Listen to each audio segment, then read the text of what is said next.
egsi na dimanche la bu soobee yàlla candidat yi kenn ku ci ne yaa ngi wane sa bopp xale yi ñoom la ñu gën a seetlu ci campagne bi ñuy bëgg a jeexal donc ñoom sa morom yi naana defe naa ñu ngi préparé pour li nga xam ne ni moo jëm ci dimanche donc ndaw ñi ak élection lan moo ci seen xalaat. tey dem nañu seeti ji benn analyste Abdoulahi la tudd seeti nañ tamit keneen ñu waxtaan tuuti ci li tax tout le temps saa bu élection amee Sénégal rek ñu dégg ci benn ndaw bakkanam xoot na ci malheureusement dinañ koy dem seetaan daal di ñëwaat ci plateau bi gën a yaatal.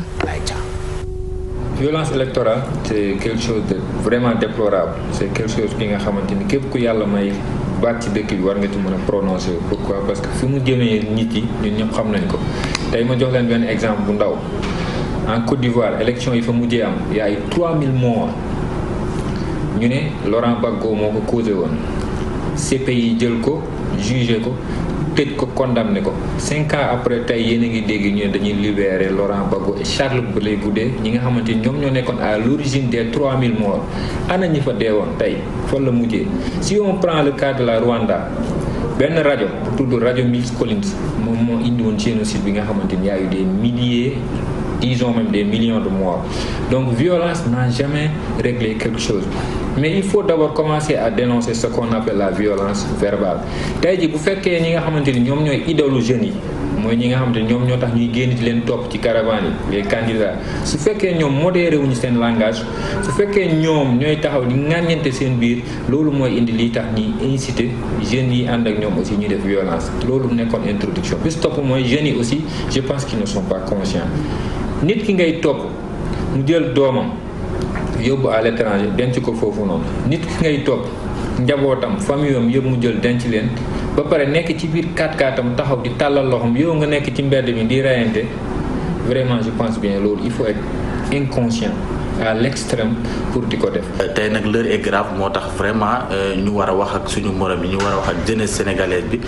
parce que campagne électorale bi ñu nekk vraiment soxlawuñ ci violence et li ma njëkk jaaxal mooy lan moo tax yow booy dem campagne électorale nga yóbbu arme pour lan donc déjà yow préparé nga xeex te buñ fàtte ne ñi nga xam ne ñoom la ñuy xeexal ñooñu déjà bëgg seen yaram weesuwul ñu wut ay garde du corps donc vraiment bëgg leen seen yaram bëgg leen seen bopp parce que après lii day jeex donc nan xam na ne Sénégal ñun ñoo ko bokk nan nekk ay frères nan nekk ay sœurs ànd vraiment ku si nekk mën nga ànd ak sa candidat man pour man des fois xeex beeg dóorante yi ñàkk argument la parce que tey jii ki faral Macky Sall war na mën a teg ay argument yoo xam ni teg bilan wu Macky Sall défendre ko ba nga xam ne benn instant du laaj dóorante du laaj violence verbale du laaj dara ki faral keneen aussi war na mën a indi programme am wax ci ba nga xam ne tey au moins dina mën a convaincre ay nit ñu voter candidat am Sénégal ñun ñoo ko bokk donc vraiment damay ñaan ñëpp vraiment di ñaan jeunesse bi yëpp ñu ànd ak dal xam ñoom ñoo ciy perte dara doo ko jarut parce que après bu Macky Sall foloo tamit jàpp naa ne yow métier bi nga yoroon moom ngay continuer bu keneen foloo tamit métier bi nga yoroon moom ngay continuer donc nanu xalaat loolu nanu xalaat après élection yi. président bu ci falu sa mandat jeex li ngay njëkk a def mooy dem France jënd fa kër gu rafet toog fa doo mës a toog fii galeendoo ak nit ñi nga xamante ni ñoo xeexoon ba nga jot ci nguur gi donc il faut ñu def li ñu naan introspection di xoolaat suñu bopp xam ne Afrique rek la affaire yi des en France campagne électorale bu jotee ils le font d'une manière civilisée la population en discute d'une manière civilisée mosu leen dégg ñaari camp yu xeex du violence mooy régler problème il faut que ça change tant que nag wane wuñu ne nous les jeunes nous sommes conscients nous sommes civilisés les politiciens vont continuer à nous traiter de la sorte. Violence électorale c'est quelque chose de vraiment déplorable c'est quelque chose ki nga xamante ni képp ku joxe nañu seen xalaat ci ndaw ñi ak élection lu tax saa bu élection amee am ay affaires yu am quoi et toujours dañuy gis ci front bi ay xale yuy jiitu. ci 2019 ba tey xale yi mënuñu conscientiser xam ne ni seen carte mooy seen arme pourquoi tout le temps war a wàcc ci terrain bi di xeex pourquoi tout le temps war a wàcc ci terrain man je me dis que aussi benn moment ñi nga xam ne ni ñun ñoom la ñuy topp ñoom ñoo dul ay modèle pourquoi duñu ay modèle parce que bu dee yow mag bi nga xam ne moo tax ngay xeex moom mooy taxaw ci télé bi wala ci net bi di xeexante je pense que yow mi nga xam ne mooy partisan bi da ngay topp ci ginnaawam rek ndax bëgg moo fort ku ci nekk da ngay bëgg te ku ci nekk sa bëggeel fu mu lay toll ci nit ki da ngay gis koo xam ne magum jëmm la nekk kilifa ci réew bi nekk koo xam ne ni dafa am nombal tànk ci réew bi nekk ci internet bi wala ci télé bi ñu invité ko muy wax ay mots yoo xam ne c'est tellement déplacé ki nga xam ne moo topp ci ginnaawam tamit ci moom lay xoy mais man à chaque fois damay wax ak jeunes yi pourquoi Pape ñu wax a wàcc ci terrain bi di sànnante xeex man ce que j'arrive pas à comprendre yow ki ngay sànnante xeex ëllëg yéenay toogaat ci benn koñ di waxtaan kër nit mën nañ fa dëkk 5 candidats la ku ci nekk far fu la neex te pourtant xeex du am xuloo du am si sama yaakaaru bopp mais pourquoi tout le temps ñu wax a dégg ni élection am na dee am na te ça à chaque fois ñan ñooy dee ay xale ñooy dee ñan ñooy ñàkk seen parents yi ñooy ñàkk non c'est sincèrement xam nga li tax pas parce que après doo dégg mukk ni famille bi c'est vrai que ni neexul ci xool sa doom dee amul lu ko mën a fay mais doo dégg mukk ni dédommagé nañ famille bi da ngay gis koo xam ne moom kese moo nekkoon yaakaar seen biir kër ñu jël bakkenam mais à chaque fois doo dégg ni am na suite noonu lay mujjee dafay nul mu nekk lu malheureux tellement ñi nga xam ne ñun ñoom la ñuy topp di leen xeexal ana seeni njaboot à chaque fois je me pose la question ñoom ñëpp ñi ngi seen kër ku ci nekk yaa ngi làkk sa njaboot am na ñoo xam ne bu élection yi di ñëw sax dañuy jël seeni doom yóbbu extérieur léegi nii la ñu commencé gis sax benn nit jël seen doom nekk seen ginnaaw te en cas de danger doo leen gis mukk ci tali bi ñoom ci seen oto la ñuy nekk di tàllal seen loxo yow yéen a nekk aux alentours nekk di sànnante xeex yore ay mbolde di dóorante te pourtant ñun ñëpp ay sénégalais lañ ku fi munti toog tamit ñun la fi tooga ñun ñoo ko fal je pense que xeex falul kenn xuloo falul kenn dara rek mooy fale muy carte bi Pape bu ñu naan dem leen jëli seen. je pense que période bi xale yi commencé nañu comprendre loolu ne carte bi mooy arme bu baax bi nañu bàyyi ba. man je pense que buñ ko comprendre woon li xew keroog Médina Pape c'était extrêmement grave buñ ko comprendre waaw ya si biir semaine bi y a même pas 2 jours ñu nekk foofu di xeexante di sànnante waaw ba police ñëw donc man te lépp Médina benn bopp la kenn mënu koo xar ñaar te mënoon na gën a ñaaw bakken mënoon na fa barki dem xale ba fa billaay la moo ko fi jàpp ñun ñëpp di nekk ay sénégalais sa copain yi rek entre vous wala nga lan moo tax ngeen di xeex nag ngeen bëgg ay xeex non c'est que yooyu ci tali yéen xale yi non yooyu la ñu wax a arrêté ngeen fugga xale yi dañoo fugga non c'est lu tax loolu day am ay exemple yoo xamante ne élection bu amee xale yi décédé après seen famille ñooy ñàkk c'est fini donc war na leen servir de leçon en fait sama papa la doon wax bul servir ñeneen ñi de leçon na la ñeneen ñi servir de leçon yaakaar naa ni soo xoolee élection am yenn day am ci après mu dul fenn yow élection amaat xeex jot balaa ngay dem tëbee xeex war nga xalaataat 2 fois lan moo si mën a fekk te ay du yem ci bopp borom boo commencé xeex da ngay dem song doo xam ki ngay song lan la lay dóor après donc finalement yow yaa ci perte. en tout cas ñun jeunesse bi am na loo xam ne wax nañ ci bàyyi xel ñaar yi moom nekk ci internet bi créer ay faux profil di xëy suba ba ngoon jot di saaga ay candidats. di saaga ay mag di saaga ku commenté nga saaga ça sincèrement c'est à bannir am na yoo xam ne ñun dañ ko wax a dépasser ci boppam nekk ci sur le terrain aussi di saaga di sànnante loolu falul kenn en général foo fekk kuy saaga du voté ji maag moom ay yem. ci këram lay toog heure vote.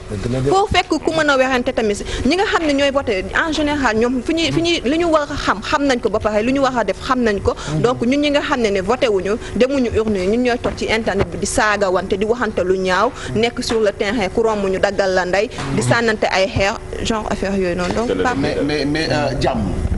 ndax loo xamante ne man mënuloo ma ko may mënoo ma ko xañ loo xam ne mënuloo ma ko may doo ma ko xañ jàmm yaa ko may sa bopp kenn mënu la ko may donc ku la mënul may jàmm nag mënu la ko xañ donc nit ñi nañ jël jàmm rek def ko seen cheval de bataille may seen bopp jàmm Sénégal coow lu day bari lool mais jàmm fi ama ndax ku nekk ànd ak sa candidat waaw ku nekk ànd ak sa candidat lu mënul ñàkk dana am waaye xol yi nañ ci tàbbal jàmm ndax réew mi jàmm la mag ñi wax nañu magu diine yi wax nañu ñoom seen bopp ils sont conscients de ça jeunesse bi aussi tamit ñu ngi leen di conscientiser comme ni ko Nana di def mais jàmm rek comme Kumba Gawlo lu mu def ad message am bi jàmm la paix parce que jàmm moom ku ci nekk yaa ko may sa bopp te ku ci nekk ne defe naa ne ku la ko jéem a xañ aussi tamit nga ne ko nag sama jàmm et puis est-ce que période yi yéen yaay yi du ngeen tiit ci seen njaboot bu ñu dee génn ak affaire yooyu parce que tey Adjatou Acha Badara Wane toogaayu yaay nga fi toog ci jamono yi nii du ngeen tiit ci xale yi seen doom yi. salaamaaleykum. waaleykum salaam. waa plateau bi. maa ngi leen di nuyu mon fils. Pape Cheikh Diallo ñu ngi leen di ziar naa la. di nuyu borom kër gi sama mag sama xarit. di nuyu bu baax di ko sargal. di nuyu di ziar sama xarit sama càmmiñ. El Hadj Modou Mbaye Garmi maa ngi leen di nuyu di leen ziar. di ziar di Ndiaye. maa ngi leen di nuyu di leen ziar di Ndiaye. nuyu naa la ziar naa la Ndana Aïdara maa ngi leen di nuyu di leen ziar. nuyu ak Thiel mën na ko wax. di nuyu waa Sénégal yëpp di nuyu seetaan tabaarkalla macha allah. di nuyu ñëpp à travers le monde. parce que tey c'est une télévision boo xam ne très mondial aussi. waaw mondial waaw. nuyu naa ñëpp ziar ñëpp. di kontaan ci sama macha allah. di ñaan yàlla ñu bëri ci amiin amiin amiin waay amiin waay. li nga wax moom macha allah fan yi moom tabaarkalla. mais sant yàlla rek. macha allah ñaan yàlla dara ci yàlla jàmm ci jàmm bi. parce que da ngay gis koñ bu am meeting sax.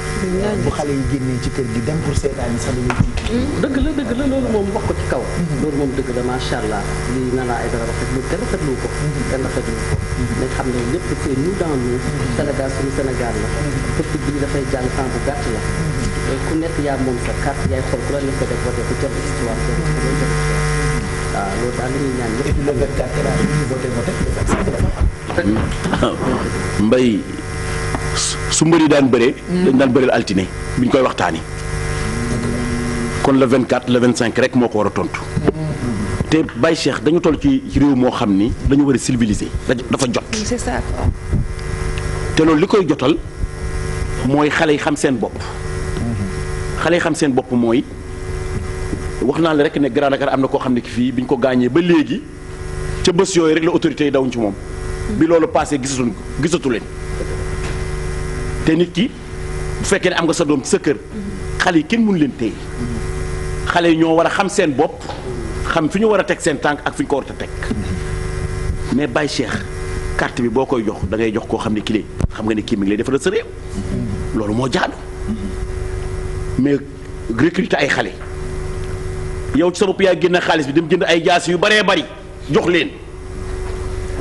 bu responsabilité bi ñëwee doo ci jël dara. bu ñu waxee ëllëg nga ne man mësuma gis jaasi fekk yow ci sa bopp millions yi yaa ko jënd ay jaasi jox leen te jaas yooyu pour utiliser ko lan utiliser ko seen moromu nawle jekkul loolu du responsable carte yi rek la nga seet ki la neex nga jox ko le 25 nit ñi dem liggéeyi dañu sonn sax ci xajan-xajan bi c'est gênant waaw kot fii def sa benn kii bu gudd nit ñi bëgg a dem am ay soxla war koo doxi duñu ko mën a doxi loolu rek àq la doy na sëkk ba pare tegal ñu ne na la 25 jot ñu liggéey ñu féex waay mais le monde du vraiment comme niñ koy waxee monde bi yëpp Sénégal bi yëpp ñëpp moom la ñuy sànq ñi ci suba ñu ngi déglu boo xoolee boo taalee télévision étrangère yi boo xoolee yeneen médias yi ñëpp Sénégal la ñuy waxtaane te actuellement ñun dañoo war a sax am confiance suñu bopp parce que quel que soit alpha ñun fi Sénégal je pense que ni peuple bi mature bi nga xamante ni bis bi dañuy dem voté ji leen ñu dem ku ci nekk dem doxi liggéey xëy liggéey te noonu lay demee noonu la mës a dem bien vrai que nag histoire au Sénégal yàgg na fi moo am toujours ay tension ci parfois ci des joutes électorales saa yu amee dina tuuti am xëccoo xiiroo nga mais toujours ci jàmm lay mais man Mamadou leen rek moo ma gën a jaaxal da ngay seet ñoo xam dañuy seet un gros mot di ko wax pour falu billaay ci loo xam ne bu ëllëgee doo ko def yow bu ëllëgee doo ko def mënuloo ko def ñu ngi koy wax xam nañ ni lii doo ko def dëgg la mais pour falu rek di nga génne wax boobu waaw lu ne la ñuy wax teg ko ci taabal ji pour falu rek mais loolu lii xam na ne yow bu ëllëgee ku la jox bopp réew mi tam doo du ne moom la ñuy wax moment campagne parce que dafay moo tax ñu defal leen utal leen benn temps par exemple kon wax leen lu leen non campagne wax leen lu leen neex non du wax leen lu leen neex mais c'est-à-dire bu fekkee da nga nekk président sortant da ngay ñëw teg bilan bu fekkee da nga fas yéene nekk ko nga xamante da ngay aspirer nekk président de la république da ngay ñëw ne man kat su ngeen ma bëgg naa ngeen fal ma ci ay kat ci conditions yii fas yéene naa fi innover indi lii ak lii donc loolu moo tax ñu teg leen benn temps de campagne ba nga xamante ni 3 semaines ñu dugg dëkk ji waaw promesse de campagne ñu dugg. waaw si campagne bi day mel ni ñun dañuy géntoo dañuy gént ay affaires yoo xam ne yow da ngay rêvé surtout voir loin comprendre nga léegi bu élection bi passé après ngay xaar et souvent doo gis en fait day mel ni daal boo yégee day am yeneen affaires yoo xamante ne moom mooy nekk ci sa bopp bi ba doo tal sax yow yi nga doon promettre nit ñi pour dem. en tout cas Pape jeunes yi daal foofu lañu leen di xaar en tout cas ci débat d'idées je pense loolu la ñu soxla foofu la ñu toll ñuy utiliser xel du force du doole mais toog di xel dem demal. waaw man ñëpp naa noonu la parce que boo demee beneen dëkk ñi ñuy roy ñun à chaque fois dañuy jël exemple naan États-Unis France ni la mais boo demee dëkk yooyu ñi ñuy roy dañuy ñëw toog débat nga nekk jeune ma nekk jeune nga far fee ma far fee donte bu fekkee ñoo bokk nday ak baay ñëw toog mais idées yi mën na bañ a bokk ku ci nekk teg expliqué wane ni man ñun Sénégal fii lañ ko war a mën a yóbbu fii la toll mais mën nañ ko yóbbu fii keneen ñëw ne man kat sama programme nii la ak nii la yow jeunesse boobu la ñu soxla mais du jeunesse bu nga xamante ne ñuy yor seen doole ju bari loolu am na feneen bu fekkee da ngay def làmb nga dem làmb ji bu fekkee day la nag leneen mais am na vraiment dañuy soxla jeunesse bi nga xamante ne consciente la bu mën a toog expliquer ay conditions wane ni Sénégal gii lañ soxla te loolu la ñuy xaar d'ici 2025 d'ici année yi di ñëw que jeunesse bi war a mën a jël pouvoir bi wala gérer wala li nga xamante ni am ay position yu am solo ci dëkk bi di wane ne ndaw mooy defar réew. voilà donc pas de pression Nana c'est ça. waaw pas de pression Pape te keroog wax dëgg neex yàlla yaram daw na ba ma seetaanee vidéo boobu lu toll ni yaay fi mu ko doom toll mu tiim doomam naan rey na sama doom ndax la élection donc métti na ba fu métti yem man vidéo boobu lu ma jooyloo yombul mais dama jooy donc juste pour lancer message jeunes yi arrêté leen xeex bi. arrêté leen waxante yu ñaaw yi ci internet bi ça n'a pas de sens en fait lu ñu mën a def dara la rek mooy fal ku ñu neex ci nan lañ koy falee ci carte yi yóbbu nuyu daal moom moo ñuy séparé du xuloo bi du ŋaayoo bi Pape. merci en tout cas sujet bu am solo la en attendant élection yi incha allah fi lekk